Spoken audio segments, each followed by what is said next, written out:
On a night when her husband was away for work, Amy Salas reached her hand down from the edge of the mattress in the dark. Something licked it. She assumed it was her dog. She lay back. She closed her eyes. Her dog was outside. He'd been outside for hours. She didn't know that, yet.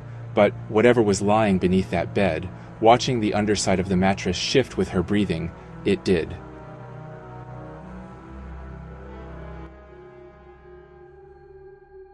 Amy Salas was a patient and warm elementary school teacher, the kind of person whose students' parents requested by name. Her husband, Hernando, drove long-haul trucks. It was honest, hard work, but it kept him away from home more than either of them liked, and often through the night.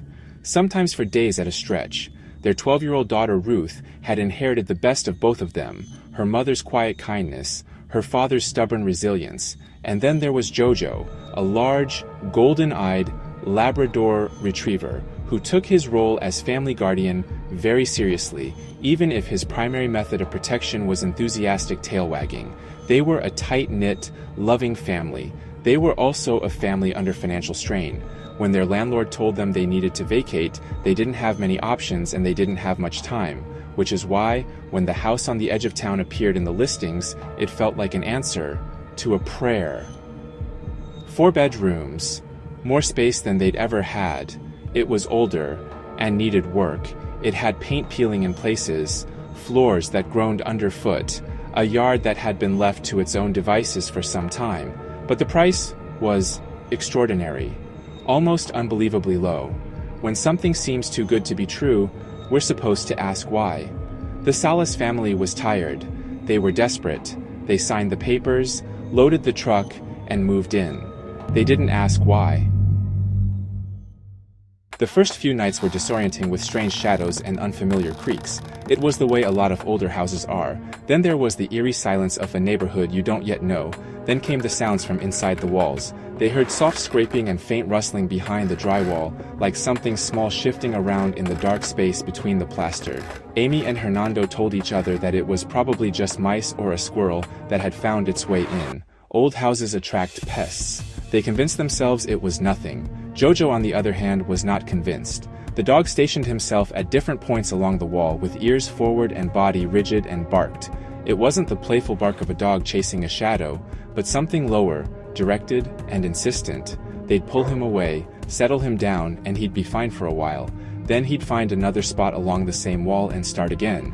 They told themselves it was the pests setting him off. Dogs were sensitive to that sort of thing. They told themselves a lot of things in that house. When Hernando was away for work, Amy had developed a small ritual that helped her sleep. She would lower her hand over the edge of the mattress. Jojo, settled on the floor beneath her bed, would lick it. That was all. It was enough. Then food started going missing. Not dramatically. It started with portion of leftovers she was sure she'd saved, or a loaf of bread that went faster than it should have. She told herself she'd miscounted. She told herself Ruth had helped herself to more than usual. She let it go. But other things were harder to let go. Objects around the house weren't where she'd left them. Scissors on the wrong side of the counter. A chair that had migrated a few inches from where she'd placed it. Books on a shelf, slightly out of order. She asked Ruth. Ruth looked her mother in the eye and said, "I didn't touch anything." Amy believed her. She told herself it was distraction. The fog of a busy week. She was teaching full days, managing the house alone, worrying about Hernando on the road. Easy to misplace things when your mind is elsewhere. She told herself that too.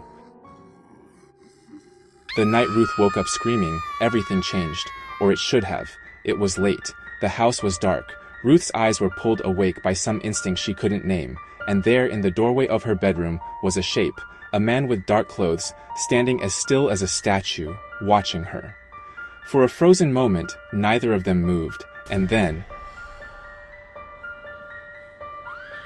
Amy was down the hall and in the room within seconds.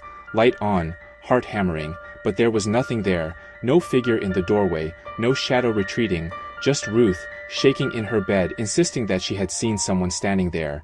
Amy held her daughter, told her it was a nightmare. Checked the closet, checked under the bed, stood in the doorway Ruth had pointed to, and looked out into an empty hallway. Nothing. She stayed with Ruth until she fell back asleep. Then she lay awake in her own bed, for a long time. She was listening, but there was nothing. One night the sounds in the walls were louder than usual. Amy reached her hand down from the edge of the mattress. Something licked it. She exhaled. Good boy, she thought. She lay back. She tried to sleep. The sounds continued. Eventually she got up, grabbed a flashlight, checked on Ruth, who was sleeping soundly, and moved quietly through the darkened house. Then she heard it. The sound of barking outside. She went to the front window, and there was Jojo on the lawn. Jojo crept up to the house and started scratching at the door to be let in. Jojo was outside. Jojo had been outside, which meant that whatever had licked her hand from beneath the bed was not her dog. There was something still in her room, waiting in the dark. She took a fireplace poker from the mantel, walked back down the hall. Her hand was shaking. She made herself keep moving. She entered the bedroom, crouched down, and slowly lifted the edge of the bedsheet. There was nothing but empty floor and dust. Whatever had been there was gone. When Hernando came home, Amy told him everything. She told him about the food, the objects that had been moved, the figure Ruth's room, and the lick from beneath the bed when Jojo had been outside. Hernando listened, but he was a methodical man. He was logical, practical, the kind of person who needed things to make sense. What Amy was describing didn't make sense to him. There had to be a rational explanation. They'd probably just forgotten. They probably just forgot about the objects because they were tired and distracted. He believed that Ruth had had a nightmare. As for the licking, maybe it had been Jojo before he'd gotten out through a door left cracked, or perhaps she was just dreaming. Amy looked at him. She knew what she had felt. The tension that settled between them was quiet but real. Amy felt dismissed. Hernando felt helpless in the face of something he couldn't explain. They both loved each other, but they were not, in that moment, on the same side of the door. One of them was right. Then one morning, Jojo was simply gone. He was not outside. He was not in any room of the house. He was gone. They searched the yard, the surrounding streets, the neighboring blocks, and called his name until their voices were raw. Hernando drove slowly through the area. Ruth checked every yard. "Jojo!" she yelled. There was nothing. Amy stood and stared at the house. She thought about the sounds in the walls. She thought about what had licked her hand. She did not believe Jojo had wandered off. The days that followed were suffocating. The food kept disappearing. Small things kept moving. The house felt occupied in a way that Amy couldn't explain, and Hernando wasn't home enough to feel or understand. Ruth had grown quiet and stopped sleeping well. They were all waiting for something. None of them could have said exactly what. Amy ordered the security cameras herself and set them up alone. She set up one in the living room, one in the kitchen, and didn't tell anyone except for Ruth. The feed connected to her laptop. She checked the footage the first morning. Nothing. The second. Nothing. On the third morning, her hands were shaking before she even opened the app. The kitchen was dark and still, and the timestamp was at 2:47 a.m. And then the low cabinet beneath the counter, the one close to the floor, began to move. Slowly. Deliberately. A panel shifted inward. And from that dark gap, a man crawled out. The man was disturbingly thin and pale, the color of something that had never seen enough sunlight. His clothes were dark and filthy, his hair matted and wild, and he moved with a horrible ease, the way something moves when it knows the terrain by heart. He stood for a moment, looked around the kitchen, and then he walked further into the house. He was taking his time. Amy watched, with her hand pressed over her mouth. She had her answer. As terrible as it was, God help her, she had her answer. Her first thought was Ruth. She tore through the house, room to room, calling her daughter's name. She searched bathrooms, closets, and under beds. Ruth was not in her bedroom. Ruth was nowhere to be seen. Phone already in her hand. She called 911 and told the operator what she'd seen on the cameras. She told them her daughter was missing from the house. She told them she needed help immediately. She stood in the kitchen, talking, waiting, and watching the front door. She did not hear the footsteps behind her. He rose to his full height directly behind Amy Salas, silent as the house itself. We're just beginning our journey into the terrible world of real-world human monsters. Don't miss out. Please like and subscribe. Hernando's phone rang on the road. It was the elementary school.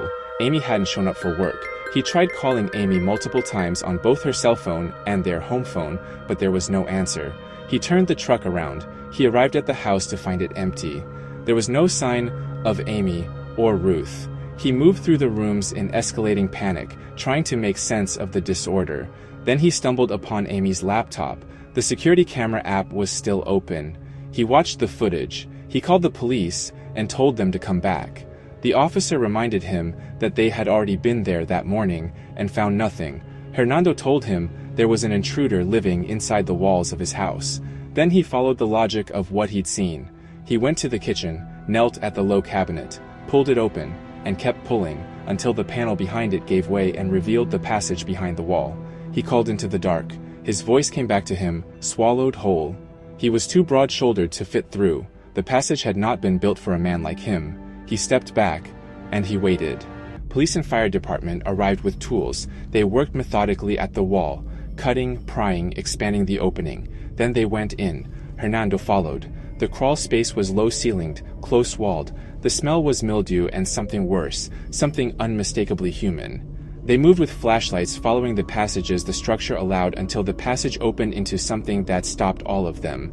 It was a room that someone had carved out and lived in. There were buckets in the corner that were used as makeshift toilets. There were scraps of food, packaging, and the bare infrastructure of a life lived in hiding. There were crude and disturbing drawings on the walls. Investigators would later describe them in careful, clinical language that still didn't fully account for what they revealed about the mind that had made them. They found a diary full of dark intentions. There were pages of detailed plans for the family who lived above him. The investigators had never released the plans in full. There was more. There was something on the floor. Amy and Ruth lay there, bound, gagged, and drugged. Suddenly, the man lunged at the officers with a scalpel. One of the officers barely evaded the attack while the other officer tased the man. The man crumpled to the ground in pain. Hernando pushed past everyone and untied his wife and daughter. Amy looked at him, dazed but present. Ruth was the same. They were alive.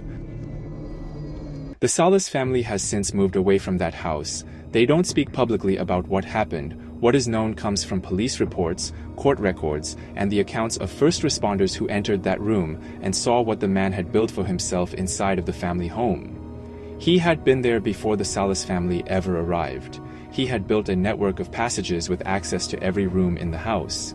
He had listened to them sleep. He had moved through their kitchen in the dark. He had taken their food, used their possessions, watched them through gaps in the walls they didn't know existed. He had licked Amy's hand in the dark while she thought she was reaching for her dog. The entries from the diary that have been made public are enough to understand what was coming, what the timeline would have looked like if Ruth hadn't screamed that night, if Amy hadn't installed those cameras, and if Hernando hadn't arrived when he did. The house had seemed too good to be true. It was. There is a particular kind of fear that doesn't announce itself all at once. It arrives slowly, in small, easy-to-dismiss moments. A sound you almost heard, a door you almost remember closing, the feeling that the air in a room has shifted since you left it. The Salas family learned that, and now, so have you.